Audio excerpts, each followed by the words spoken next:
do? What it do? What we do? Ooh. How y'all You doing? gonna have to put that down. Julius How you Slaughter. know? Cause I could. You can't tell.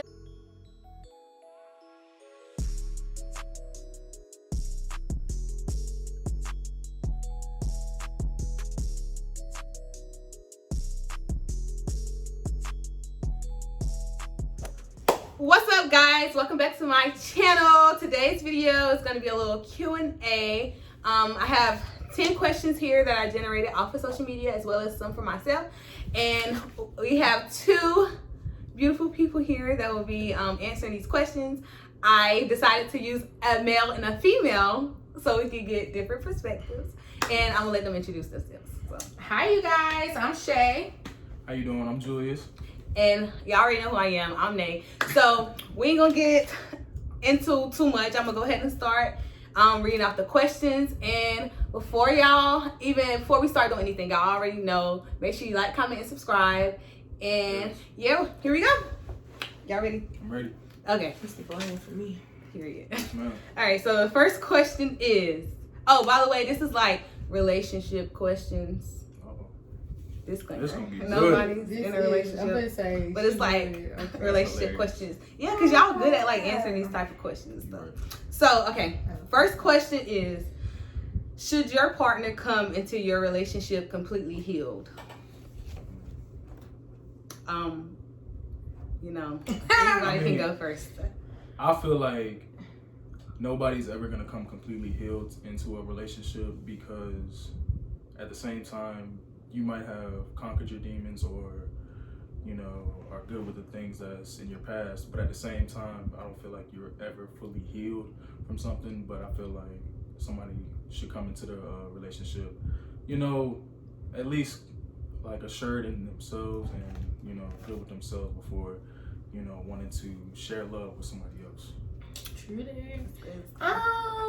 That was such a great answer. Like we were on a talk show. I guess this is a talk show. I wouldn't say they have to come completely healed, but I think you need to come 85% healed. At least 85% healed, because I ain't trying to battle your demons, and if I'm battling demons as well, like it can be some extra steps that we can take that I might have learned through life that I can help you out. What you might have learned through life that I'm still trying to get the remaining percentage done. But yeah, nobody's ever perfect. And I'm gonna be honest, in this lifetime, we're never 100% healed. Your healing journey is continuous. So, Okay, all right. what you think?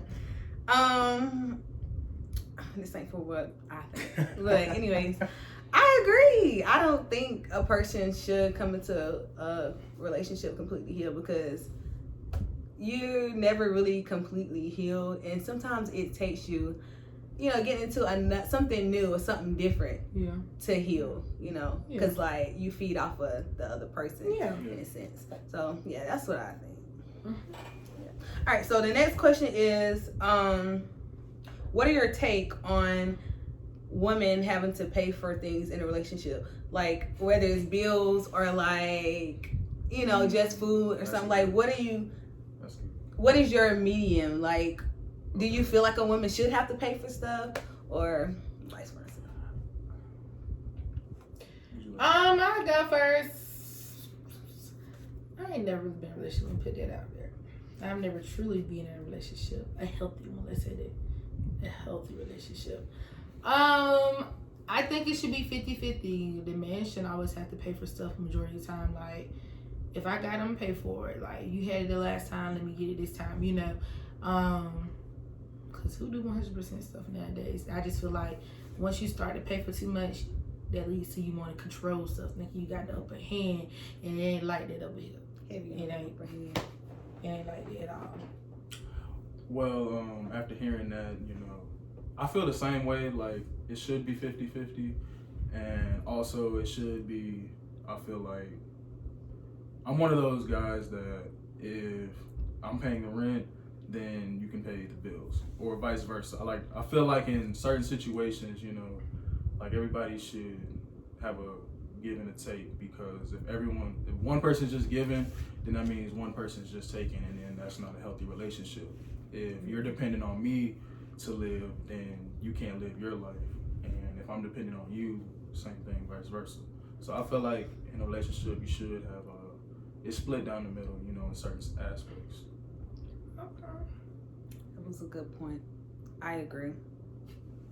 Totally. I'm not gonna get into that one, but the next question is, what do you look for in a man or like a woman, like when looking for a potential? That's a good one. I know for me, I look for a few things, you know, because everything else a lot of people can have, but there's a few things that certain people only have. And I look for somebody that's ambitious to do new things all the time and doesn't like to be stagnant in the same place. Also, I want somebody to not only love me unconditionally, but show me loyalty unconditionally, because you can love someone and still cross them, but if you have loyalty to someone, you'll always, you know, be there for that person. And then also, I want somebody that's, you know, family oriented, because I'm a person that wants to, you know, raise a family and have kids and have this, that, and the third. So I want somebody to be on the same page as them. Hey, you be coming up with some good answers. I agree with that. I'm gonna be honest. I switch up every day of what I want in a man.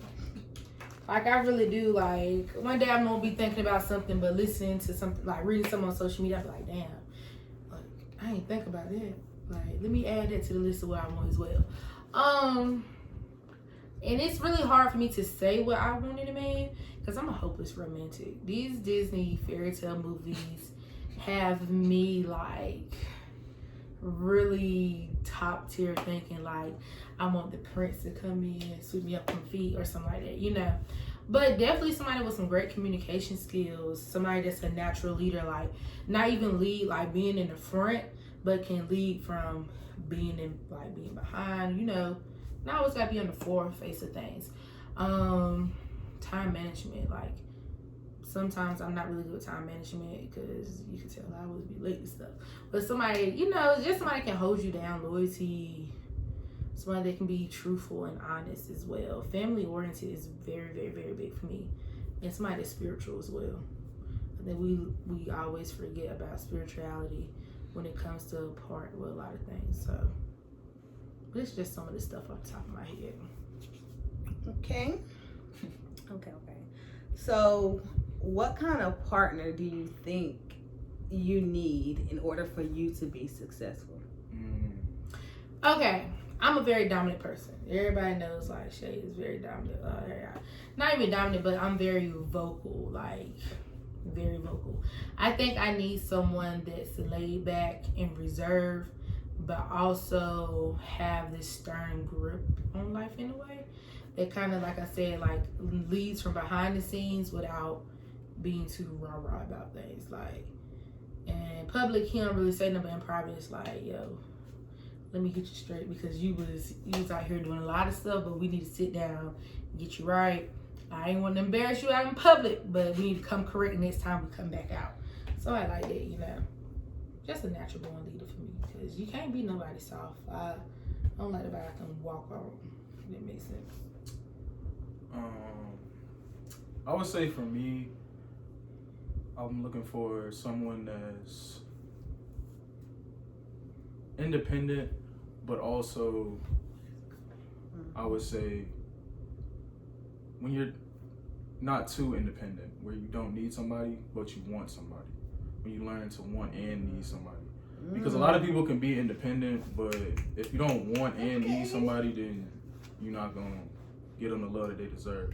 And I feel like that's one key thing I need. Also, I need somebody with thick skin, because I'm a person that likes to be honest, whether or not both parties are going to enjoy the criticism, the honesty that comes with it. And I just feel like if I'm with someone that has thin skin, I feel like some of the things that I might not react to, or I might react to, we might bump heads on that. And I feel like I just need somebody, like I said, with thick skin. Good points. Okay, I ask you this question all the time. But so how do you know when you're really feeling someone or when someone's really feeling you? I don't. Let me stop. Say, okay.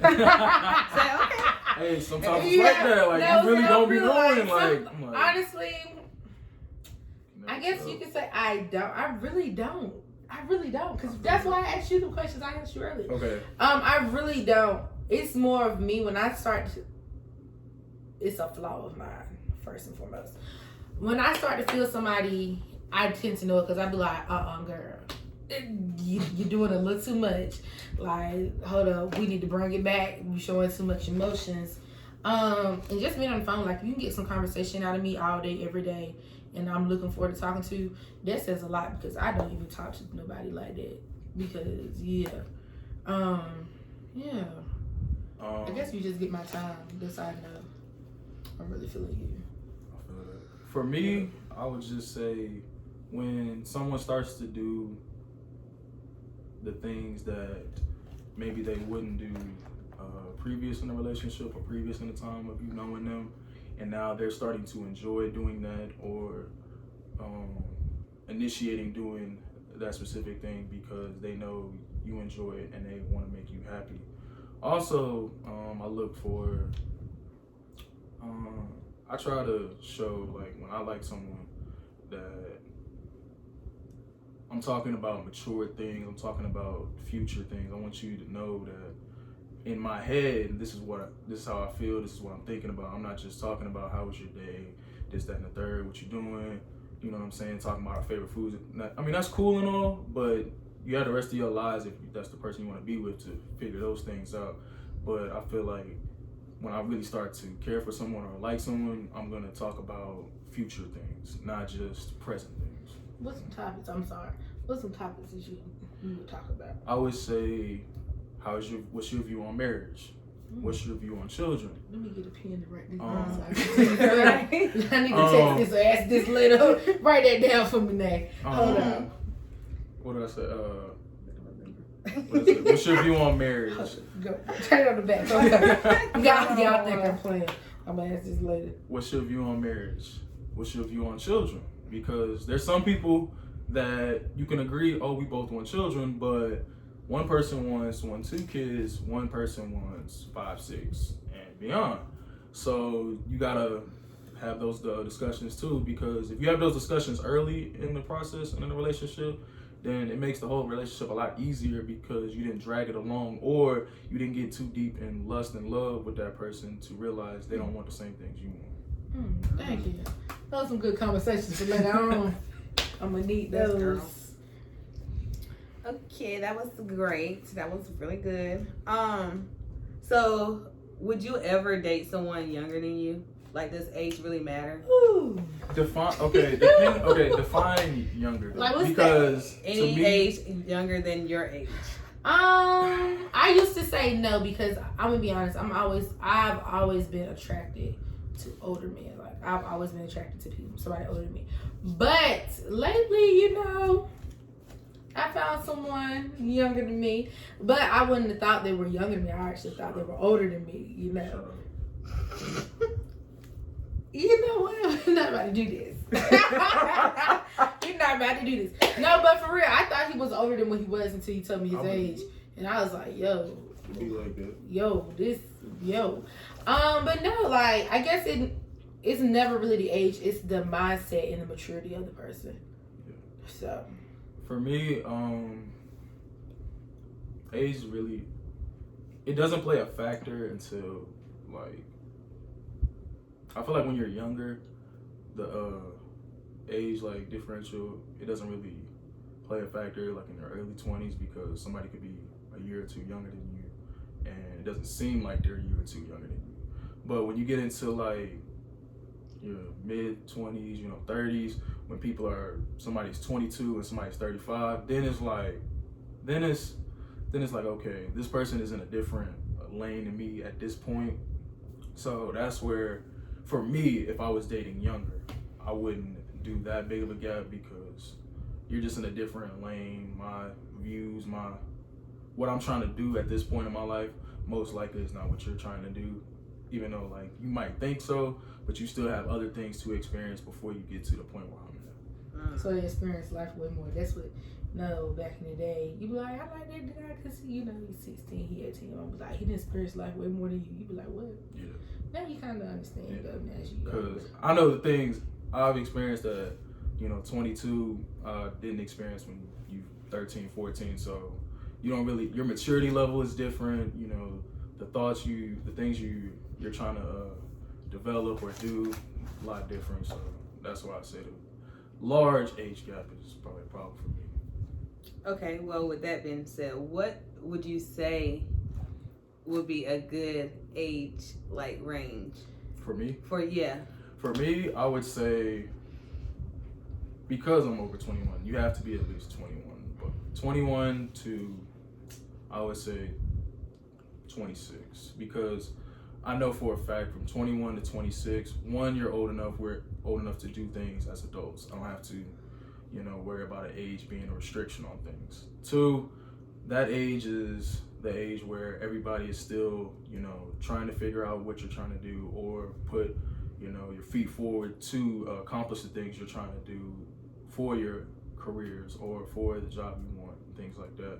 So that's, where I'm at in my life, and I don't want to step on anybody's toes if they're already in their swing of things and I'm still developing my thing.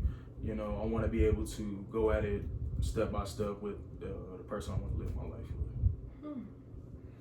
That's good. Okay. Shay, would you like to Oh, share? I have that. No, you don't have to. I pass on that one. I pass on that one. But you do have to be at least 21 to ride this ride. Okay. On from that. So, do you guys believe in zodiac signs? Like, would you date someone with the same zodiac sign as you? I'm sorry. I would love to go first on this one. Go ahead. Because, one, as a man, a lot of men get the stigma that we don't look into zodiac signs. And I'm not going to say I'm one to always look at zodiac signs, but I look at it and, just give it a little sense of it. And being a Sagittarius man, apparently it seems like we're the worst men in the world. That every time someone, you meet someone and you tell them you're a Sagittarius, they look at you like, what am I getting into? And I just never understood why, because, the Sagittarius men I know, we're not that bad. We're not as bad as all these other signs are. I don't understand why we get the worst rap. And, that's just me. I don't think the Sagittarius men get the same downfall as us Sagittarius women. Now us Sagittarius women, they really be going in on our head. Let's see. It's the other Sagittarius. No, listen. It's not other men are on Sagittarius women. It's other women are on Sagittarius women. We could care less. In two ways. It's always something against the Sagittarius or Geminis. But let me tell you, I get along with Geminis so well. I do. Which is crazy. Like, I get well with Geminis and Leos. We get along with the ones that, get the bad rap too, because we all understand each other. We like, what is so bad about us? So would you date someone with the same Let's sign? see. Like, yes, same I would. sign? Yes. I think I would. I would. I don't really see anything about, how can I put it? It's up to you if you live up to those expectations what people put on you or those downfalls with the zodiac signs. Because just because somebody tells you something doesn't mean that's who you are. You need to be able to grow from out of it. It's just something you take like, okay, I take that with a grain of salt. If that happens in my life, it happens in my life, Yeah. But it's not, I'm this way because I'm a Sagittarius. Yeah. But shout out to the Sagittarius there. Yes, shout out to the Sagittarius men. Especially JT. I guess. Especially the November Sagittarius. Anyways, November Sagittarius is the best. So, got to. Okay. So my next question is: would you go back to someone who cheated on you, like who once cheated on you? Like, what is your take on that? Okay. I can't say yes or no because I haven't been in that situation before.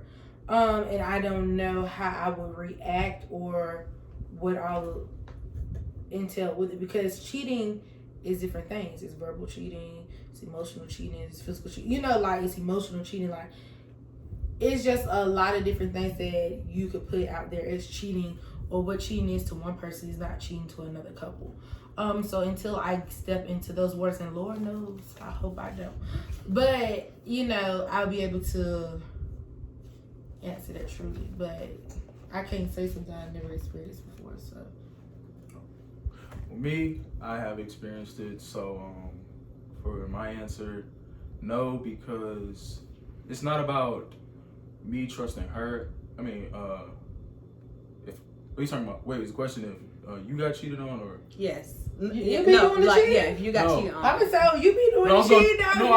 No, listen, I was gonna say both sides. Like either way, if you got, cheating. I feel like if I got cheated on, no, I'm not taking that person back, because the trust is ultimately lost. Because if you do something one time, you can do it again. I always believe that, you know. And then if you are the person in that other shoe, which black men don't do, but if you are in that other shoe, you should not go back to that person, because you should not go back to that person, because how can you trust a person that you distrusted?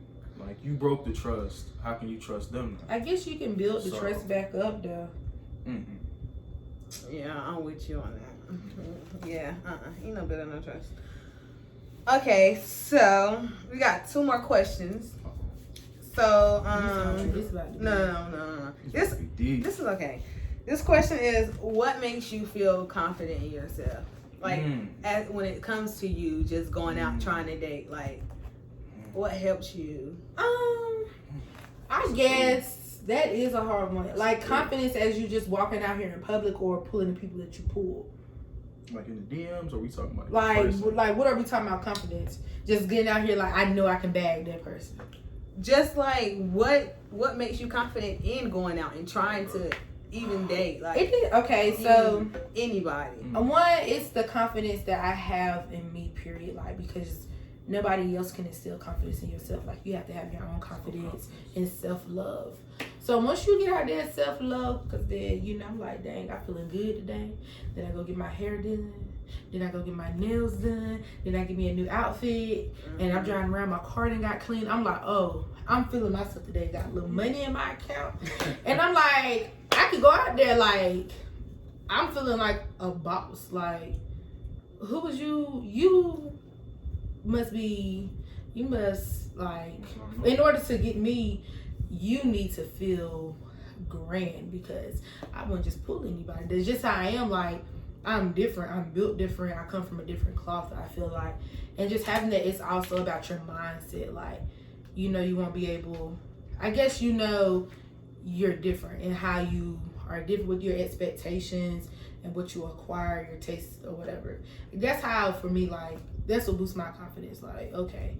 And then with you having those same confidence, or not even confidence, it's about men with swag. Because if you have a certain swag, I'm going after you. Because you totally different from everybody else out here in the bar.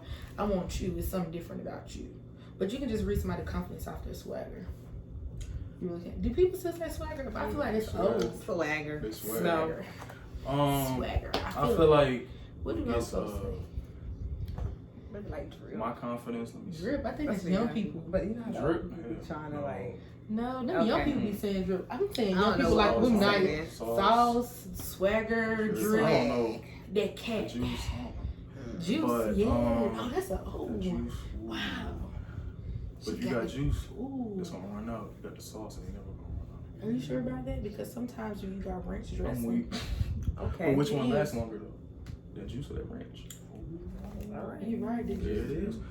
But I feel like my confidence would just come from, you know, being myself. When I feel like I'm myself and like I'm in my element of myself, I feel like my confidence is through the roof. Because, like, I want somebody to like me for me, and if you don't like me for me, then you're not the one for me. So with that mindset, that's how I go about even with rejection. You're not for me. It's not I'm this, I'm that. You just not for me. It's not me. It's you.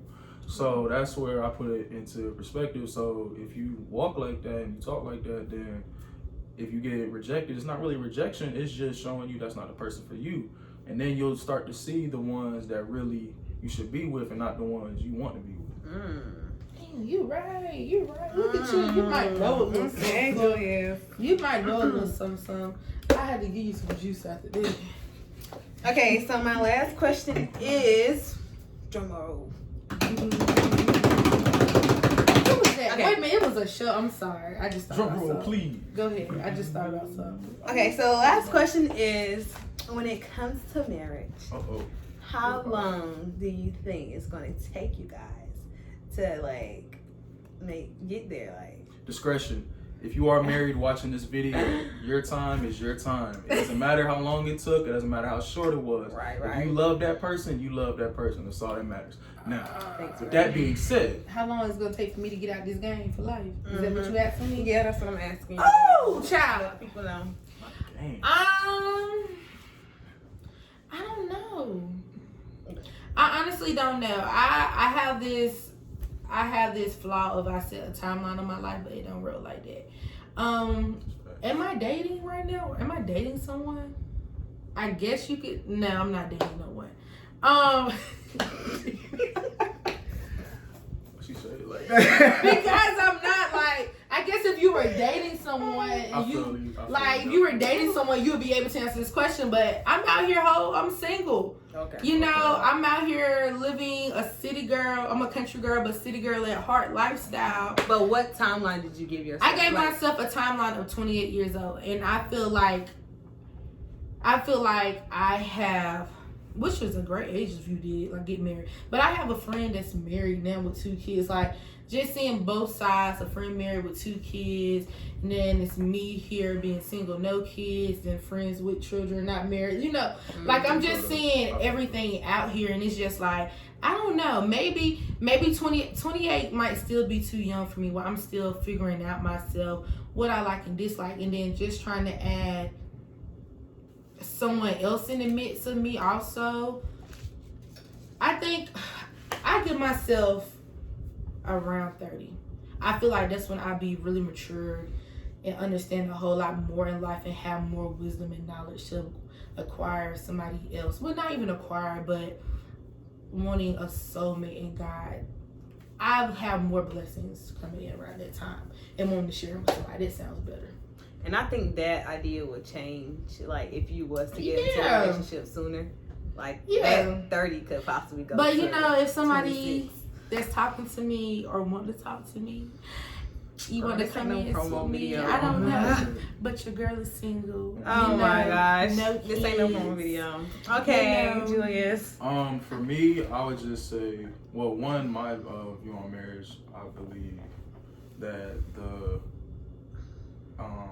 act itself is the great and wonderful part, but the actual like legal side, like I feel like people should wait for that.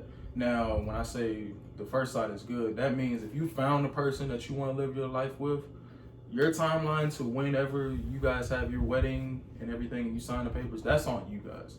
That's not, there should be no rush, there should be no time. If your friends are married, if your parents or whatever is rushing you into it, there should be no rush. If you know this is the person you want to be with for the rest of your life and you've already established that, you can show other ways to, you know, try to let the relationship know that's where we're headed. But, you know, you want to wait until a certain point to be, you know, legally married, because once you're legally married, there's a lot more things to it than a lot of people realize and understand. So I just feel like marriage is essential to things, but it should be on your own terms, never on anybody else's terms and everything like that. You shouldn't let outside, you know what I'm saying, views influence you. And then I think it also determines like you getting a partner in life. You have to learn to not be selfish as well. You have to learn not to be selfish, and as what I'm writing, where I'm in life, I still consider myself a little selfish. And it's nothing wrong with that, with people being selfish in life. Like, you're taking your time to do what you want to do and make you happy and pleasing you. Because like I was saying the other day, you know, I love kids. I love them joyously. But if I got $5 and I got a child, now I have to like. You gotta give them $250. Not even $250. Like my mama would. No, maybe sometimes the whole $5 and then ask like find some more and then have to add on to it. Me, I still want to take my $5 and find me something to eat too. And then I'd be like, look, we can split the sandwich or some, a little drink combo. But you know, I'm not done right now being selfish. And I think over the years, maybe the next couple months, if God was to bring somebody in my life, that could possibly change or whatever. So that's the whole thing. Not learning to not be selfish in a good way for yourself, because when it's somebody else, you gotta put their life into consideration over everything else. It becomes we instead of me now. Yeah. So say if you get a job offer somewhere and your significant other gets one, or they already have an established job somewhere. Now you have to decide: are you staying or are you going? When you're single or you're not in a relationship, you don't have to think about that. You don't have to, you know what I'm saying, add that into the calculation. So when you're with someone, you gotta know that you can't be selfish. You have to be selfless. That's a great point. Well, I really appreciate y'all for your answers. And that pretty much wraps up the video. Thank you guys for watching. Don't forget to like, comment, subscribe, and then leave some comments in the comment section. Let me know what y'all want to see next, or just comment on this video. And with that being said, I'll see y'all in the next video. Bye. See y'all.